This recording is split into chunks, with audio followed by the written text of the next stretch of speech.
Look at this. I have spent the last few weeks and months scouring the internet, watching every video, every famous speech, all trying to work out what are the most common mistakes all investors make. And here it is, my magic list. Because apparently, according to this study by Charles Schwab, 15% of all US stock market investors only started in 2020. So I thought I'd make the video that I wish I had back when I started investing. Because what's better than learning from your own mistakes? Learning from ones you haven't even made yet. Especially number 9. I think that might be the hardest one of all.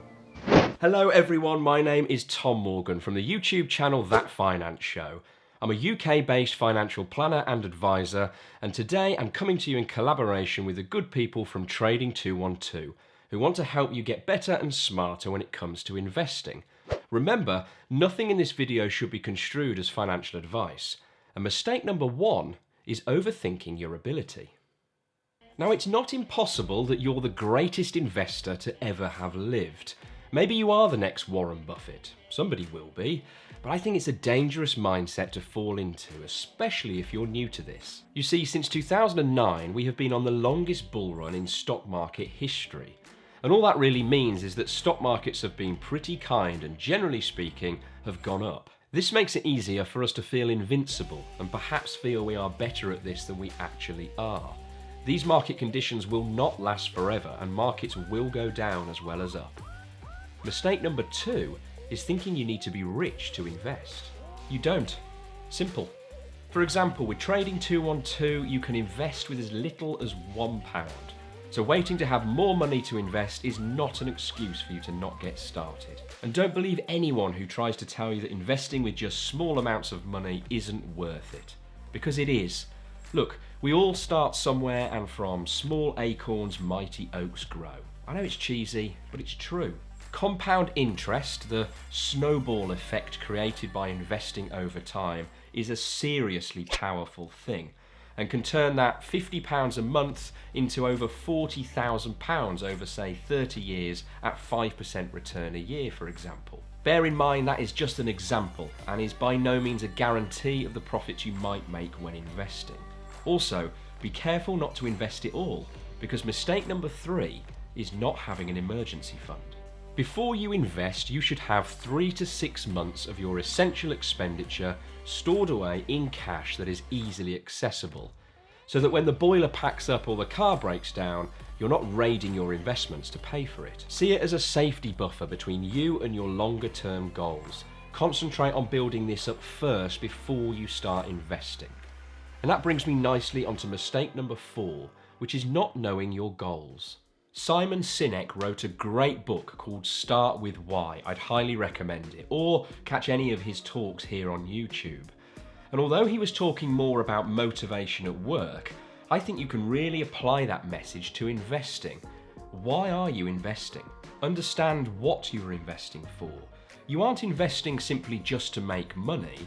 It's what that money represents and what you can do with it that's important. One of the best examples is investing towards your retirement. That's what most of my investments are all geared towards. I'm using my money to buy me the most valuable commodity of all, time. Time where I don't have to work if I don't want to.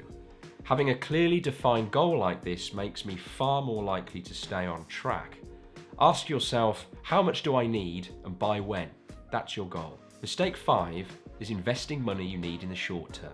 I've seen this one too many times, and this is one that I nearly fell into myself again recently. If you've got some cash you're thinking of investing, but you know you need it back within 5 years, don't. Who knows what the market is going to do over 5 years? Not me, not you, or anyone else. People will try and convince you that they know what's coming, probably to sell you some kind of guru course. But trust me, there's only one person that benefits there, and it ain't you. And that brings me on to mistake number 6, which is bad advice from the wrong place. Stop watching TikTok and YouTube. No, sorry, keep watching YouTube, but be wary of what you are watching. The Trading 212 and That Finance Show channels are just fine. You should be doing your own research and be comfortable with what it is you're buying and why you're buying it. Or seek out professional financial advice and let somebody else do it for you. Whatever you do, Don't listen to the guy down the pub or people twerking on TikTok. I hereby promise that is not a video I will ever make. Most of the time, the stock they are pumping has already blown up, because mistake number 7 is chasing trends and buying past performance. You've probably heard and seen the little strapline next to most investments that says, past performance is not a guide to future performance. And it's true. Just because something did well last year does not mean it's going to do well again this year. And when it comes to individual companies, if you're hearing about some stock that has blown up 100% and there's loads of hype around it, then it's already too late.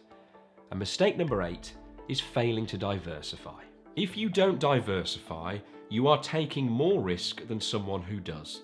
Plain and simple. Remember, not all of your eggs in one basket. Invest in different companies, in different sectors, in different geographies, so that one bad event doesn't wipe you out and helps to smooth out your ride. Mistake 9. Paying too much attention and constantly watching markets. So I think this might be the hardest one of all. The data on the Trading 212 app is amazing. Look at this. Past performance, live prices, it's all there.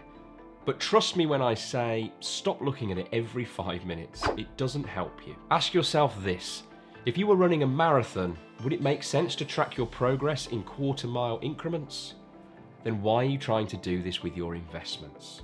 Mistake number 10 is waiting to invest or trying to time the market. If you're waiting for the perfect time to start investing, you'll never find it. It just doesn't exist. As long as you're playing the long game, the earlier you start investing, the better.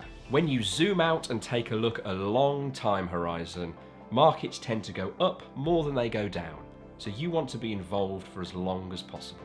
Mistake 11, lack of patience. This is not a get-rich-quick scheme. Get used to the idea of generating profits over the long term. 12, being emotional. Warren Buffett once said that it is wise for investors to be fearful when others are greedy and greedy when others are fearful. Our emotions can be hard to control, especially when markets are falling and we're watching the value of our investments going down.